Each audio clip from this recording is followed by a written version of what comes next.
materi tenaga eksogen dan lembaga-lembaga geologi yang ada di Indonesia. Yang pertama, tenaga eksogen. Tenaga eksogen merupakan tenaga yang berasal dari luar bumi. Tenaga eksogen bersumber dari perubahan suhu dan angin, air, dan juga makhluk hidup. Tenaga eksogen dipengaruhi oleh 3 faktor, yaitu yang pertama, pelapukan, yang kedua, sedimentasi, dan yang ketiga, erosi. Nah, salah satu contoh dari tenaga eksogen ini adalah pengikisan karang pantai oleh air laut. Yang kedua adalah pelapukan. Semua jenis batuan mengalami pelapukan. Pelapukan adalah proses penghancuran batuan yang disebabkan oleh cuaca. Pelapukan terbagi menjadi 3. Pelapukan yang pertama yaitu jika air hujan mengenai batuan, itu akan dapat membentuk permukaan yang lebih kecil dan itu disebut sebagai pelapukan mekanik. Yang kedua, jika hujan hasam bercampur dengan zat kimia yang ada di batuan, itu disebut juga dengan pelapukan kimia. Yang ketiga, jika akar dapat merusak batuan, itu disebut juga dengan proses pelapukan biologi. Yang ketiga adalah erosi. Erosi adalah proses pengikisan terhadap batuan yang disebabkan oleh air, angin, dan gletser. Erosi terbagi menjadi 3. Yang pertama, erosi air.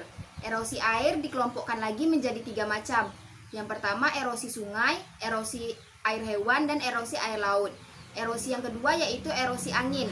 Erosi angin adalah proses pengangkutan material dari satu tempat ke tempat yang lain yang disebabkan oleh tenaga angin. Erosi yang ketiga yaitu erosi gletser. Erosi gletser yaitu erosi yang disebabkan oleh tenaga gletser yang biasanya terjadi di gunung salju dan kutub. Keempat yaitu sedimentasi.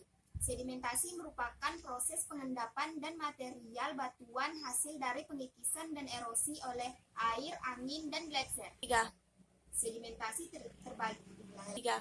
Sedimentasi terbagi menjadi 4. Yang pertama, pengendapan oleh air sungai, yang kedua pengendapan oleh air laut, yang ketiga pengendapan oleh angin, dan yang keempat yaitu pengendapan oleh gletser. Pengendapan oleh air sungai terbagi lagi menjadi 4. Yang pertama Mender, yang kedua Akbau Lake, yang ketiga Delta, yang keempat Tanggul Alam. Yang keempat, tanah dan jenisnya.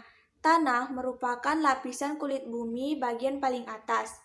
Tanah terbentuk dari hasil pelapukan batuan yang dipengaruhi oleh iklim maupun organisme. Nah, jenis-jenis tanah terbagi menjadi 8 jenis. Tanah gromusol. Tanah gromusol merupakan tanah yang terbentuk dari material halus yang berlempung. Yang kedua, tanah latosol. Tanah latosol merupakan tanah yang mengandung besi dan aluminium. Yang ketiga, tanah lempung. Tanah lempung merupakan tanah yang tidak mudah merembaskan air. Yang keempat, tanah regosol. Tanah regosol merupakan tanah yang berbentuk butiran kasar dan berasal dari material gunung api. Nah, yang kelima, tanah andosol. Tanah andosol merupakan tanah yang berasal dari abu gunung api. Yang keenam, tanah laterit. Tanah laterit merupakan tanah vulkanis yang mengalami proses curah hujan yang banyak serta suhu yang tinggi. Yang ketujuh, tanah mediteran. Tanah mediteran merupakan tanah dari hasil pelapukan batuan kapur dan tanah ini merupakan tanah yang tidak subur. Yang kedelapan, tanah gambut. Tanah gambut merupakan. Yang keenam, lembaga pengelola data geologi di Indonesia yaitu 1. Lembaga Penerbangan dan Antariksa Nasional. Lembaga Penerbangan dan Antariksa Nasional adalah lembaga yang mempelajari tentang keantariksaan. Yang kedua, Badan Informasi Geospasial. Badan Informasi Geospasial adalah lembaga yang mengukur jumlah potensi kekayaan sumber daya alam suatu negara. Yang ketiga, Badan Perencanaan Pembangunan Nasional. Badan Perencanaan Pembangunan Nasional adalah lembaga yang mengatur pembangunan nasional berdasarkan potensi sumber daya alam suatu negara. Yang keempat, Badan Geologi.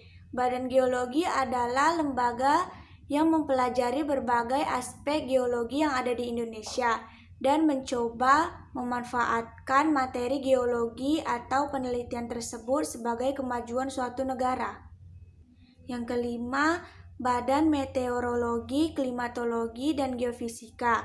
Badan Meteorologi, Klimatologi, dan Geofisika adalah lembaga yang mempelajari tentang perubahan atmosfer seperti cuaca, gempa bumi, atau potensi tsunami. Oke guys, cukup sekian info dari kami. Lebih dan kurangnya kami mohon maaf. Jangan lupa like, komen. Dan subscribe. Wassalamualaikum warahmatullahi wabarakatuh. Bye-bye. Bye-bye.